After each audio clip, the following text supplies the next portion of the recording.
Hello everyone, स्वागत है सबका आज के सेशन में। आज मैं डिस्टेंस फॉर्मूला के बारे में बात करूंगा जो एग्जाम में डेफिनेटली आता है, हाफ ईयरली में भी आया था। हर एग्जाम से पूछा जाता है आपसे डिस्टेंस निकालने का, कोई भी दो पॉइंट्स के बीच की दूरी हम कैसे निकालते हैं।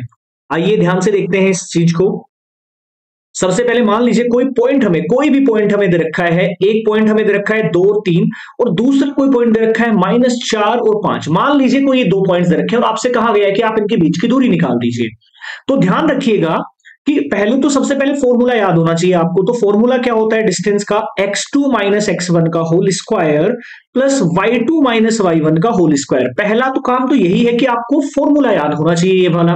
अब ध्यान से देखिए, कई बच्चे कंफ्यूज होते हैं कि सर x1 क्या रखूं, x2 क्या रखूं, y1 y2 क्या रखा जाएगा। तो देखो, जो भी पहला नंबर होता है, पहला कोऑर्डिनेट होता है, उसमें तो हमें हमेशा मिलेंगे x1 और y1, क्योंकि आपको पता है कोऑर्डिनेट में पहला नंबर x का होता है, दूसरा y का। तो x1 x2 एक साथ तो कभी नहीं आ सकते, x1 y1 एक साथ आएंगे हमेशा। यानी कि पहला जो भी कोऑर्डिनेट होगा उसका पहला नंबर x1 और पहला नंबर y1, दूसरा नंबर y1। ऐसे ही दूसरा पॉइंट हमारे पास जो भी होगा उसमें भी एक x होगा एक y, लेकिन x1 नहीं हो सकता क्योंकि x1 पहले वाले में हम ले चुके हैं, तो यहां 2 लेना पड़ेगा और दूसरा पॉइंट होगा y2। अब आपको जो वैल्यूज आपके सामने है उसको आप लिखकर भी कर सकते हैं। जैसे x1 मेरे पास है 2 और x2 मेरे पास है -4। पहले लिख लिया करो अगर किसी को कंफ्यूजन होता है। y1 है 3 और y2 है 5। अब आप रख दीजिए डिस्टेंस फॉर्मूला में ये सारी वैल्यूज।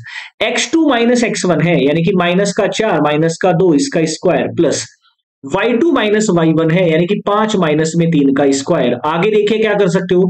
अब -4 -2 कितना होता है? -6 होता है। 5 में से 3 जाते हैं, 2 बचते हैं, इसका स्क्वायर भी करना है। आगे देखिए क्या हमारे पास होगा। -6 का स्क्वायर होता है 36, माइनस माइनस को गुणा करेंगे तो प्लस आता है। 2 का स्क्वायर होता है 4, मतलब आंसर मेरे पास आ गया √40। चाहो तो इसको बाहर भी निकाल सकते हो, यहां पर भी छोड़ दोगे तो आंसर आपका सही है। तो ये था हमारा डिस्टेंस फॉर्मूला जो आपके फाइनल एग्जाम्स में आने के बहुत ज्यादा चांसेस हैं। ध्यान से देखकर करा करें। अगर वीडियो आपको पसंद आए तो लाइक जरूर कर देना, शेयर अपने सभी क्लास 10th के दोस्तों से कर दीजिएगा। चैनल को सब्सक्राइब अगर नहीं किया है तो कर लीजिए। जय हिंद।